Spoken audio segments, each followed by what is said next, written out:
trying to think, I try. Rob, welcome to the campfire, my friend. Hi, Mike. Thanks for having me. Thanks for inviting me. I much appreciate it. Absolutely. I was really excited when I was digging into your stuff and I found out that you spent some time living here in Michigan as well. Yes, sir. I was born in Detroit and raised in Mount Clemens, kindergarten through 12th grade. It was a great place to grow up. It is. It's really beautiful area. It's like you get a good combination of city life, but there's the escape to get into nature. That's something I really love about Michigan is the fact that it doesn't take much effort to find some kind of solace within nature. I agree completely. But when I was a kid growing up, the Clinton River was polluted, but they cleaned it up in the Michigan area in Mount Clemens, and we used to go tobogganing, and we'd go ice skating behind the hills near the river. Then later on, traveling, of course, the Upper Peninsula, the beaches on the west and the east coast. It's such a beautiful, just a beautiful state. You're right. Even the city, Detroit is fun. Frankenmuth was a blast. I don't know if you've ever been to Frankenmuth. I'm sure you have. Just a really, really great little town and very, very popular. So many little sites in Michigan that I've never been to Copper Harbor though. That was on the bucket list when we. I did live in Flint and Davison for a while too. Went back for a job in Michigan. So a nice suburbia, like you said, but still close to the airports and civilization. I agree. That's where I find a lot of comfort and I find the ability to look back on my story and my journey and really put the pieces together because I can fade in and out of, the concrete world. I can drift in and out of nature and really make it understand. And I want to talk and dive into your background because it's very intriguing to me. So walk me through that story a little bit. Tell me a little bit about the journey that brought you to where you are today. Okay. Well, like I said, raised in Mount Clemens, I was one of three Jewish kids in my high school. It was about 40% African American. Never felt any anti-Semitism back then, back in the day.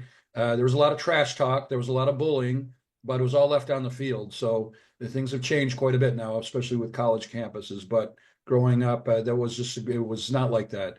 By the time I graduated and I was a senior, you were respected, if not for academia, but also for just being a nice guy, being a mensch, as they say, and being athletic, being part of multiple teams, and that takes it a long way. So, speaking of which, I'm flashing forward a little bit. I have a University of South Carolina book presentation next week, and that's my first university talk, and that was through a connection from high school. Professor Calvert, he's now retired, but he's 2 years behind me on the swim team and also on the soccer team. So never burn your bridges. So I went to Tufts University and for undergrad, and then University of Michigan for medical school. Very fortunate. Ann Arbor was a great place to live too, and just a fun town. I wish I were a little less busy, but I always made time to catch a game occasionally, or a hike, or a drive out in the woods, whatever the case might be.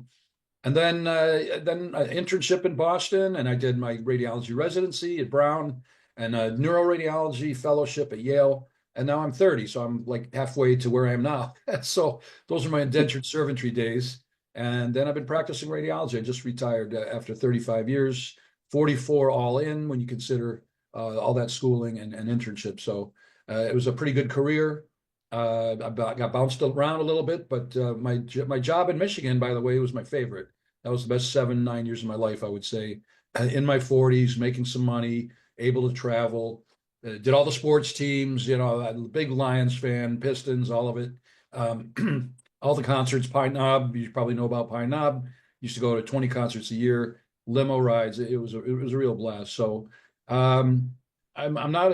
I've got a lot of friends that are hunters, and I got a lot of friends that are fishermen. Well, neither one has really been my gig, but when we talk about my dad's stories, there's a lot of outdoorsmanship out of necessity. I mean, he was a survivor, so.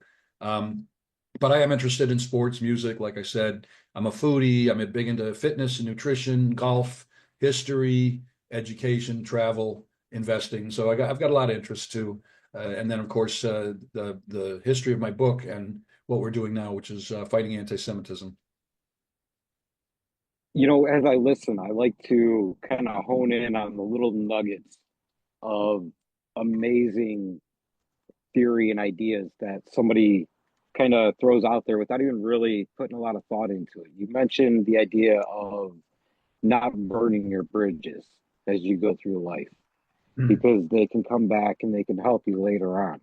And I know with a lot of people that I've spoken to and worked with, that is one of the hardest things to not only keep in mind, but practice. So I want to stop here for a minute. I want to kind of talk about that. I want you to explore that idea and share with me and the people that are listening how you keep that thought in mind and how you keep that into practice. Well, more so now than before because I have burned my bridges. I've pissed people off in the past when they didn't renew our contract on my first real job in Massachusetts, and boy was I angry and burnt a lot of bridges. It didn't matter at that point, but it is possible to do that, and I did it again later in my career. It was inadvertently. I just changed from one job to another that just seemed it was closer to home and it was a little bit of an easier workload. The money was about the same or better, and I wasn't nasty about it, but I just inadvertently I burned my bridges because the group that I left took over the practice that I was in, and they didn't rehire me, even though I was only there about 9 months, and we worked really hard. So it was so I didn't get renewed. I didn't get so that was my last job.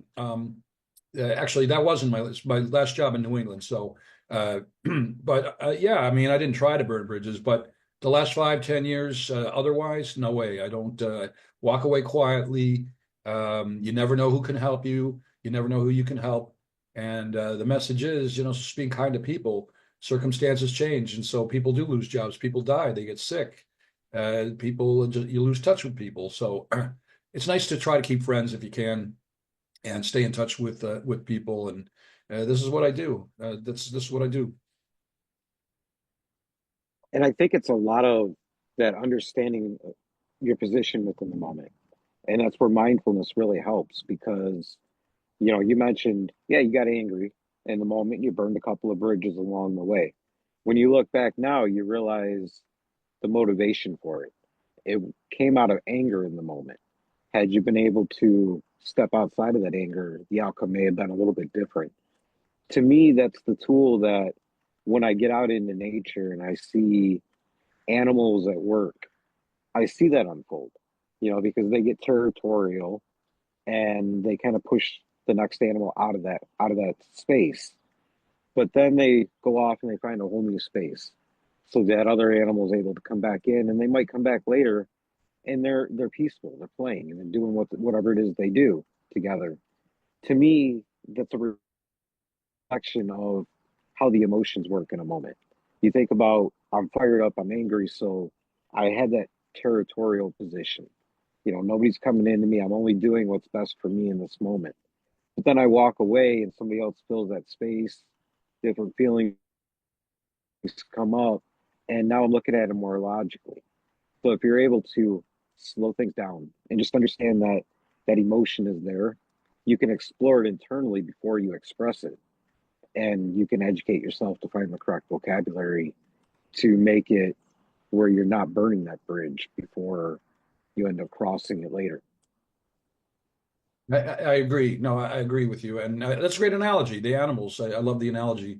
A few of your words were out, but I got the gist of actually not your words, your video, but no problem. It's I understood what you said, and your audio was good, and that's a well said point. I mean, animals, humans are the only ones who hurt each other. I mean, with a few species with exceptions, such as certain snakes and black widows and really, really aggressive animals. And you see them fight over. We see it with the ducks down here in Florida every day. They're so territorial, but 10 minutes later, 5 minutes later, they're all at peace. So it's a great lesson, and you're right. There's this duck that I've been watching at a local park since the beginning of spring. And at the beginning of spring, he was in really good shape, really good health. But somewhere along the line, he must have crossed paths with a territorial goose or another duck because over the past couple of weeks, he's had a real bad limp. And that healing process, when we get into somebody else's territory and there's that aggression that we're a victim of, or metaphorically, we're that duck and we've got a broken leg now. Understanding that we can still go forward, we can heal. We don't have to take things for the way that they're projected. We can find our own understanding and logic without that judgment.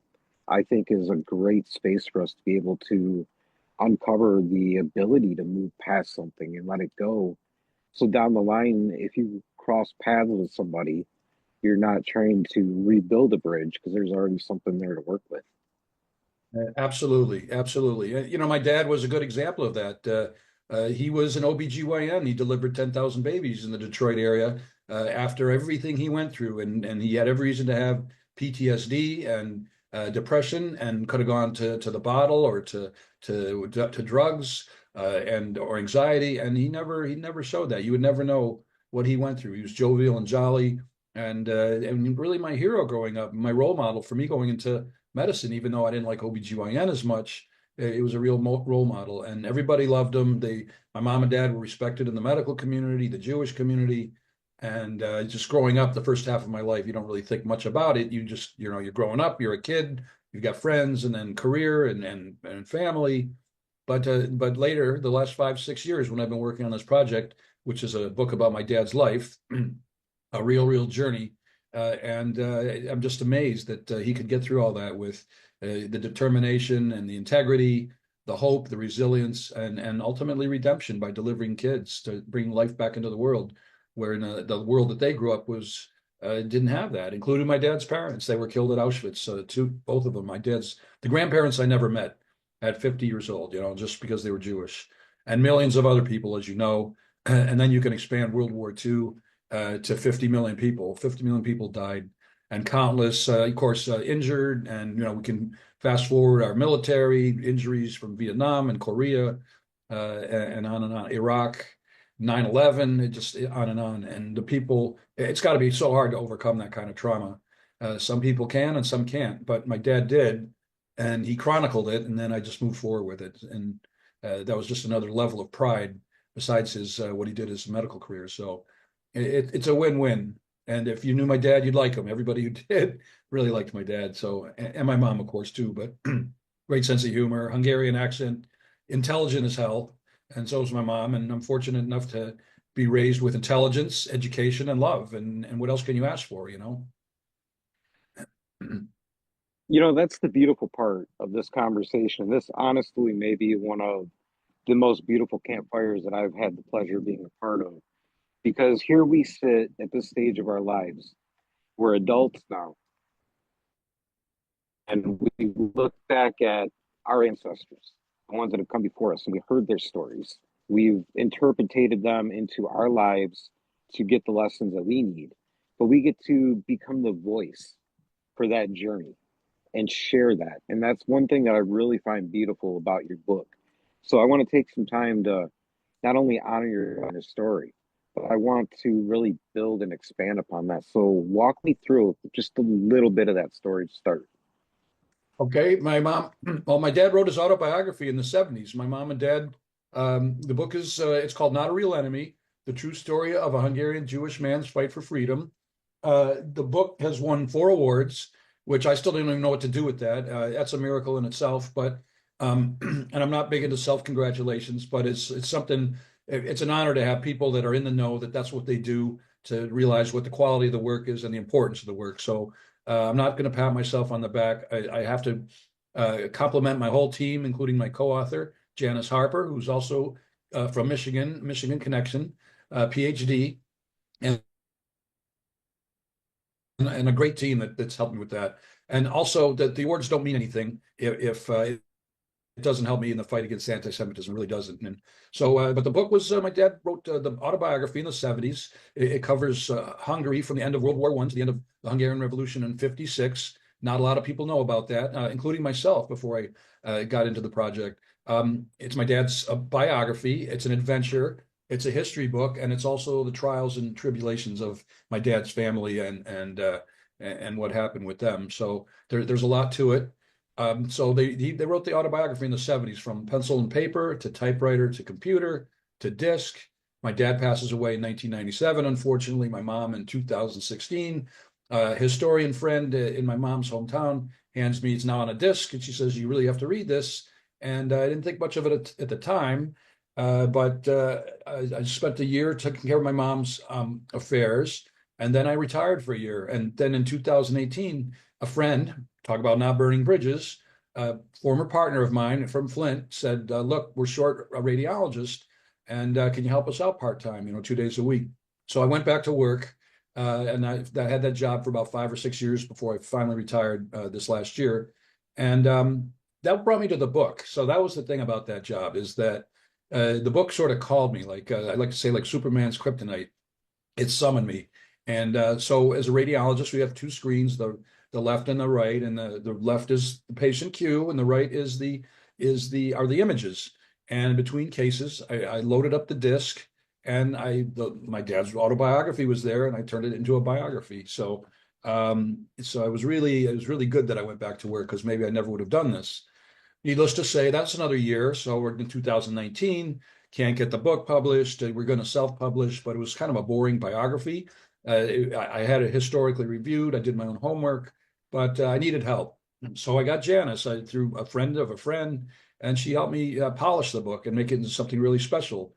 Parallel stories, converging stories, stories that are in and out of order, conversations, letters to and from home, the whole Megillah, the whole works. And then she helped me query and vet out agents and publishers. And bottom of the ninth, shoestring catch, we picked up Amsterdam publishers who they were endeared by the book and took it. And here we are. If it weren't for all these people and people that cared, and the quality of my dad's writing, and the stories, just the miracles in the stories. Needless to say, Dad was a four-time escape artist. So I know you'd like his first and last escape as an outdoorsman. I'm sure you'll really, really like those stories. It sounds like you already read the book, though, too. And 20 miracles in the book. I mean, how could I leave it on a computer? The stories were so amazing. I can't leave it on a computer or a disc. So I decided to share it with the world. And here we are a few years later. It's been 6, 7 years now doing this. I talk about it all the time, and the idea of how important it is to put a voice to life experiences and share those stories, because there's something important that is going to affect somebody's life. And, as you work through it, it sounds like it really truly affected your life. It gave you a cause, a new direction, and something to pump some energy into, really. Such a great question. Yeah, I don't get to say this enough. I changed vectors. It changed my whole outlook, not only learning the history, but learning about man's resilience, like we said, and how brutal people can be to each other, and how right my parents were from writing this back in the set. We're talking, they wrote this 50 years ago, as though they knew anti-Semitism and racism and hate would be a problem now. And one of the things I've learned is how brutal people treat each other, and how that's evolved, persecution and murder and torture and starvation. It happened then, and it's happening now. I mean, when are we ever going to learn? So that's part of and my dad wrote the story, not only that for me to read, but also to publish, as though they knew that I would, and I probably already said that. But anti-Semitism in the backdrop, you see, you get the whole picture, you get the point right away, how wrong the world is, and the type of world they had to live in. So you're on Yeah. point with that. It's very motivating, and yeah, it's very life changing. No, it is, because I mean, I can relate to it in my journey. Here I was, just a simple factory worker, showing up, punching the clock, doing my 8 hours, punching out, going home, living what I thought was the textbook life, right?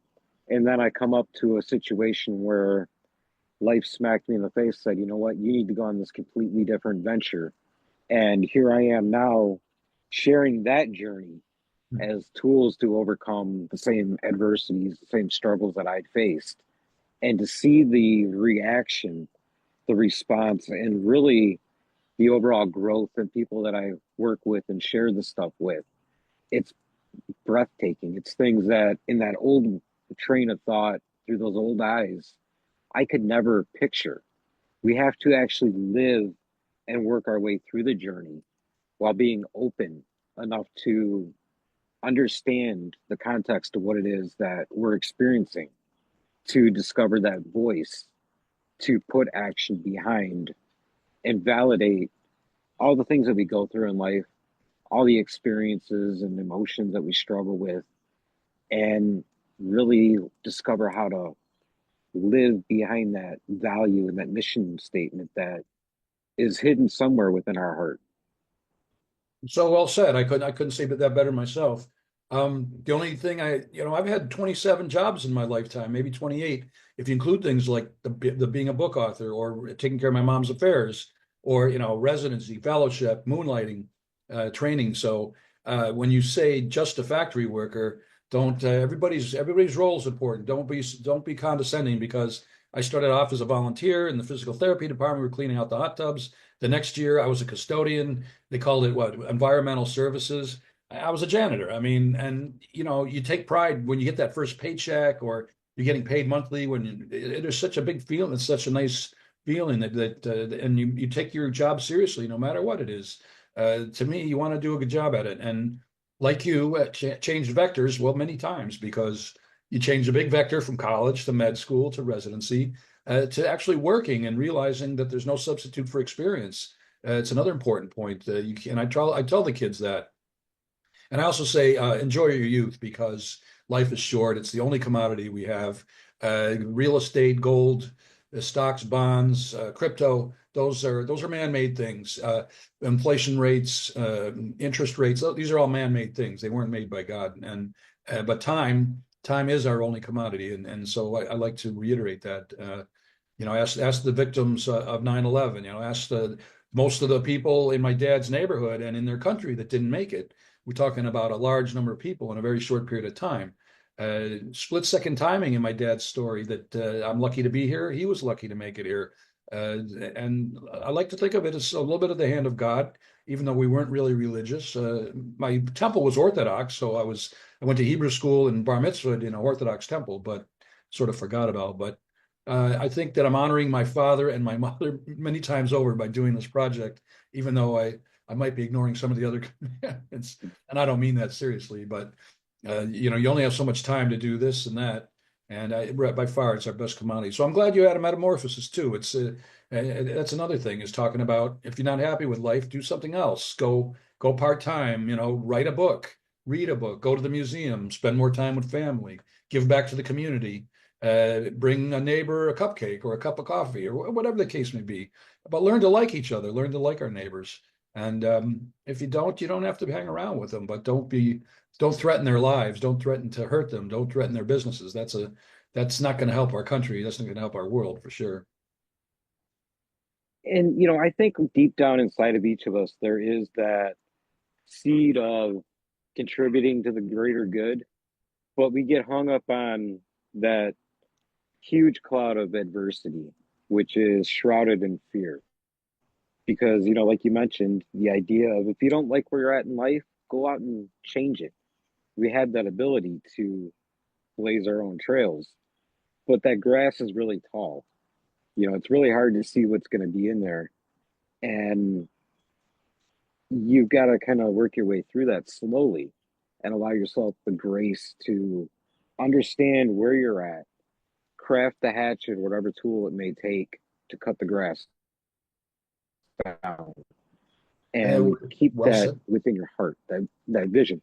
Keep that vision within your heart, and not allow that fear to begin to project itself outward onto your surroundings, onto the environment, and push you back into survival mode, where all those negative actions and behaviors really like to fester.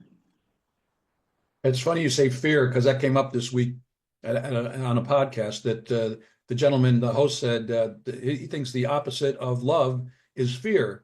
And I think, well, that's kind of true. But to me, the opposite of love is indifference or apathy. So, and fear is definitely a big part of what happened to my parents, because they're on the wrong end of the gun, the wrong end of the missile, the wrong end of the tank.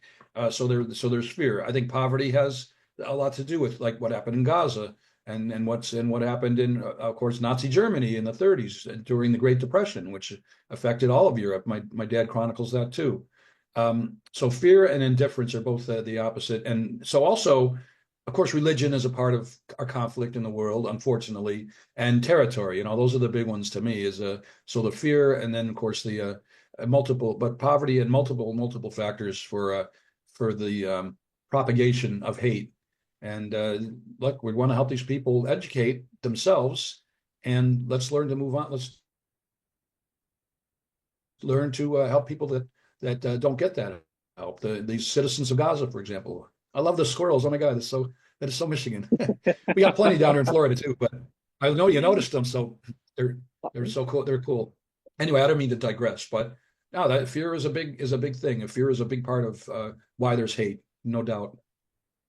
It's actually the timing of the squirrels is very ironic because I'm big on animal medicine and learning lessons from animals. And if you think about the behavior of a squirrel, they just ran through doing exactly what you talked about in a completely different language. Because to them, it's all about going around and collecting nuts and food for the winter, right? And you know that they each see where each other's bearing their supplies. So it may be something that they, one of their least favorite spots, but somebody else knows it's there and they put it there so somebody else can come in and get it. And when you think about us as humans, with that ability to tell stories, that ability to teach one another from those stories and from sitting around a fire like this, we have skills, we have strengths, we have weaknesses. We really embrace the strength, but we get away from the weakness. And if we went to somebody that maybe their strength was one of our weaknesses and our strength was their weakness, we could trade back and forth. And instead of allowing the fear of something we don't understand to destroy that bridge, we could actually reinforce it by teaching each other. Oh, great you say that. Well, the expression somebody being squirrely, it fits because it means they're fearful, they're squirrely, they're afraid, they tap dancing around the truth, or they want to avoid you, they don't want to be around you, or they're holding something from you. So that is a type of fear. And then that begs the question, why do dogs get along more than cats? Because cats are known to be very territorial. Why do cats get along with humans if they're treated right? And certainly dogs, the nature of a dog, a loyal dog, is even more so, right? So why isn't my dog afraid of me, whereas the squirrel that hangs around my backyard is? It begs a strange question. And I mean, even lions and alligators are afraid; they're fearful, but their reaction, since they're big animals and they can really defend themselves a lot better than a squirrel or say insect or whatever you might example you might want to use. So birds are the same way. Birds they're fearful. They're comfortable in their zone, but when you approach them, but ducks are not so much. Weird. And actually, squirrels. I got to say, my rest in peace. My father-in-law used to feed the squirrels on his back porch all the time, like three or four of them. They'd always come right up to him, and in some cases, they would eat right out of his hand. So that's a trust that you learn, and it probably takes a lot of time to get that. But speaking of which, they're back. they're they're unbelievable. I love it.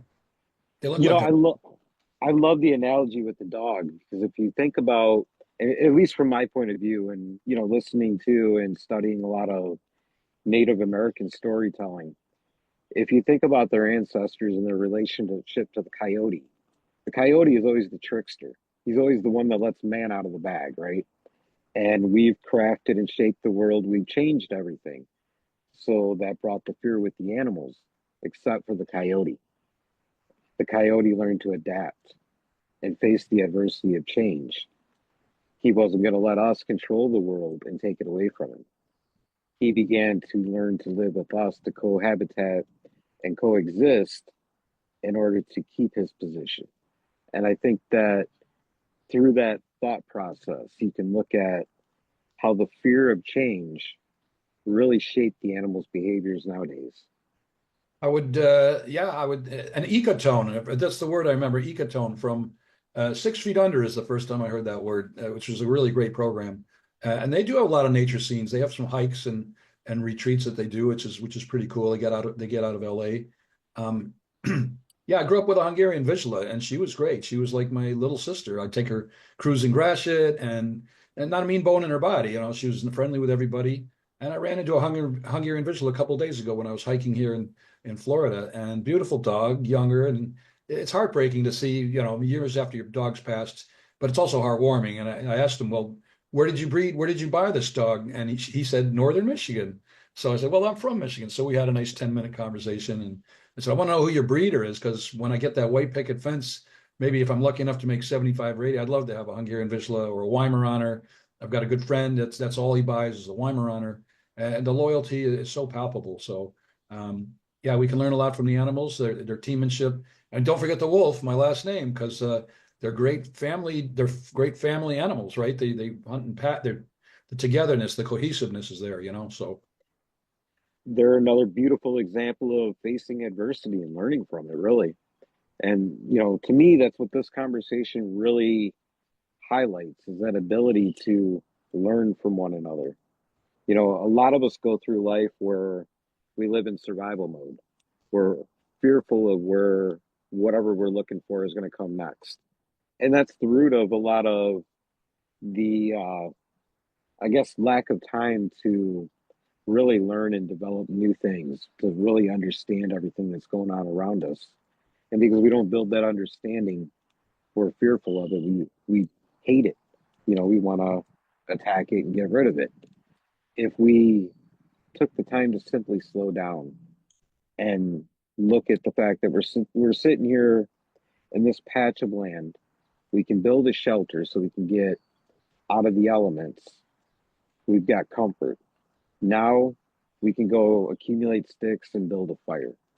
So now we've got warmth. We've got the ability to clean water, cook food. We can move on to the next step. We can learn, we can advance. And all these different metaphors that we use for it, this is really what the human journey is all about. And if we're going to improve our overall quality of life, it's important to step into that garden of fear. Start knocking down those branches and the weeds and cut down that stuff and look over it. Embrace the fear because fear is really the opportunity to learn. no doubt. I mean, there's the fear of death. My ex's niece just passed away, 38, a couple of days ago, 38 years old. I mean, again, we're back to time as our commodity, but a lot of people fear death, and I mean, I don't embrace it, but it's going to be challenging. Getting older is challenging. Things happen to you that you don't expect. You bring up another good point, because what happened to my dad could have happened to any one of us, and it still could. Could be a bad neighbor, a bad business deal, local government, federal government, foreign government, natural disaster, you name it. So you could be on the run, not having food, not having shelter, not having new clothes, not having a job, not knowing where you're going. So we talk about the light at the end of the tunnel, but for my dad, even though he was escaping with his friend Frank, by the way, the first two escapes, where are you going to? You're going to get hunted, even if you get out of with the mountains and away from the forced labor camp and the beatings and the getting urinated on and the fear, you still don't know where you're going. So no light. And when you say food, shelter, clothing, I like to say this too. For us as Americans and people that are lucky to live in the free world, have families, work, focus on things like vacations and enjoying that little bit of extra food. There's more to life than food, shelter, clothing, which is why I'm doing things like this. But for my mom and dad and many, many other survivors and non-survivors, food, shelter, clothing was everything. That was all they wanted. And it's so disgraceful that they had to live like that. You know, it's 110% true. And we look back on history and we realize that there's a lot of things that we're not proud of that have happened throughout the course of human evolution. But the unique part about it is the fact that the stories and the history are always told by the winner. So a lot of the times those things kind of get swept under the rug. But there's so many important things that we can learn and gain from by actually picking up that carpet and looking underneath it. So it's a great. I like that. Pick up the carpet and look underneath it. You might find that quarter. You might find that gold. No doubt about it. We don't talk enough about Auschwitz. I can't imagine the fear being herded into a town center and then corralled onto trains packed like sardines, and then you end up in this horrible place with a horrible smell, and you know what's coming, and it's this prolonged agony. I can't imagine the fear. God forbid if you're on a plane and it's going down. I mean, I can't imagine the fear there. Things like that. Not knowing what's going to happen. Even driving in Florida is fearful. I exhale the whole time because the drivers in Michigan, they were raised in the Detroit area. They're Detroit, Motor City, and there's a few crazy drivers in Michigan, but down here, wow, it's crazy. So every time I get in the car and get on I-95, you're looking around left and right, and you try not to be fearful, but some people are scary on the road. So you never know. Running into schizophrenics, people that are not, they don't have their mental health under control. They're unfortunate, and they're undertreated too, and the homeless is another. I'd be scared to death being on the street every day, and especially up in the cold. But even down here, these you can tell these poor people, they've got nothing, and it's so much of it. Uh, I'm fearful for their own lives too, but I mean, this is my corner, my project of trying to give back to humanity. So I can't do it all, but I'd like to see that kind of thing improved, and no doubt about it. I agree with you 110%. I mean, yeah, it's a different arena than the one that I spend my time engaged in. However, they still coexist. Of They're course. both they're both so important because you can't have one without the other. You can't overcome your own personal struggles without that having a greater impact on the community and on society.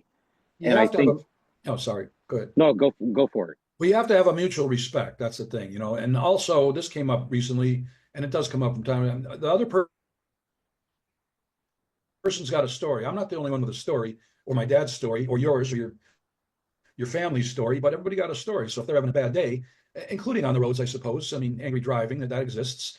But everybody, I mean, don't threaten my life with it, but everybody's got a story. So like you said, slow down, sit back. And if somebody's angry or crying or sad or ridiculously happy, you understand where they're coming from, that they might be having a very good day or a very, very bad day, or sometimes it's both, and that's in this journey. Sometimes you think you're having the best day in the world, and you get that bad phone call or that bad piece of mail or bad news from home, and it just changes in a dime. It does. It's important to remind yourself, not only are you going to experience both the good and the bad of life, but everybody else does too. And you really honestly don't know where somebody's at in the moment. So opening up your heart and having a little bit more compassion, a little bit more understanding for what they could be going through, even if you don't know, is a very powerful tool. No doubt about it. It's and that's the guide. That's the pathway to peace. That's the pathway to. I look at these innocent civilians in Gaza, and people want to lump them in with the Hamas and the brutal treatment they had of all of those prisoners that they still have many, and but their own people too. And finally, they seem to be rising up a little bit and trying to say, look, cut it out. The rest of the Middle East wants peace, and Syria is working on it, and many other countries are working with Israel. And I want to see that with our own government too. And North Korea, man, that's been since the 50s, even before then. We got now we're trading partners with Vietnam. We're talking about fair tariffs, and that was even a more recent war than Korea. But we settled it and we moved on. But North and South Korea is a disaster. Iran is a disaster. I mean, they're the forefront of it. So I don't know. It'd be nice to just wake up. Iran almost wasn't like that. They almost changed. They almost, they had this point that a younger generation and they wanted reform, and somehow the wrong people took charge, and here we are still. So it's unnecessary. It puts us behind many years. Another thing on this journey, one person said all our malfeasance, COVID, war, pestilence, whatever, has set us back, mankind, about 400 years. And that's a crazy thought, because we could already be on the moon and Mars. We could be living the Jetsons, living the Jetsons, where we're in drones driving and we don't have to deal with traffic jams, or a dome, the nuclear dome, the big protection, like the Twilight Zone concept and the Ronald Reagan concept, where we could all have our countries protected with domes that work. And yeah, it's a little imagination, but still, 400 years is a long time to be. We can see now this technical revolution, how quickly it's evolving, just like the industrial revolution at the turn of the last century. So we could be doing even better. But we'll see what happens. Let's see what the Middle East shows. Let's get that Ukraine war done already. That's the Hungarian Revolution on steroids, I call it. It's ridiculous how many people are dying, and both countries are devastated, and they're not getting anywhere. It's a big standoff. I think the underlining point there is enough to really spark the idea of imagination. Because as much as you talk about there being the disaster, there's always hope. But in order to find that hopeful outcome, you have to imagine, you have to envision it. And I think whether it's on a global scale or you bring that scope inward and you look at where you're at now, it's a tool that is within your heart that you can tap into. And I really hope this conversation is the one that inspires that idea to dream, to really look at your surroundings, see what that environment looks like and what you can craft out of it to get to where you're trying to go. And as the fire starts to wind down, I want you to go ahead and let people know not only what you're working on now, how they can get a hold of the book, get in touch with you, work with you, all that good stuff. I brought my a copy with me. May I show it or? Absolutely. All Feel right, I free. always want to ask because I don't want to be too. So it's not a real enemy. Sorry if there's some glare. It's probably from the smoke and the fire. Not a not a real enemy. The true story of a Hungarian Jewish man's fight for freedom. I have a few other books in mind. I don't know if I'm ever going to get to them, but even if I wrote another book, this by far will be my most important book. You can buy the book just about anywhere. You can find it on Amazon, Barnes and Noble, Walmart, Tufts University, one of my alma maters, 4 Holocaust museums, and hopefully more down the road, including the mothership, the U.S. Holocaust Museum in D.C. But you can find it easily. If you Google Not a Real Enemy, if you Google Robert J. Wolf, MD, you'll find me. Happy to discuss the contents of the book. And I'm on social media across the board. I'm on Meta and X, Instagram, LinkedIn, Blue Sky, and TikTok. And it's a lot of work. That's my big project now is working on a podcast with nice guys like you. That's another great thing about the adventure is meeting really nice people, people that care. Um, and robertjwolfmd.com is my website. So really, I'm easy to find. I've had a lot of help building up what I'm trying to do, and again, fight anti-Semitism with in my own little corner of it with my dad's messages that not only express that, but also the adventure is enticing, and so it's an entertaining read as well. So good and bad. You Not a know, real. I I really enjoyed actually reading through the book. I thought it was not only inspiring to get that imagination going, but to be honest with you, there's a lot of great lessons in that book that you Agreed. can read and really apply quickly to your life. I love the work that you're doing. I'm happy and grateful that I get the opportunity to celebrate and support it with you. So thank you for taking the time for this wonderful, amazing conversation today. Thank you, Mike. Much appreciated.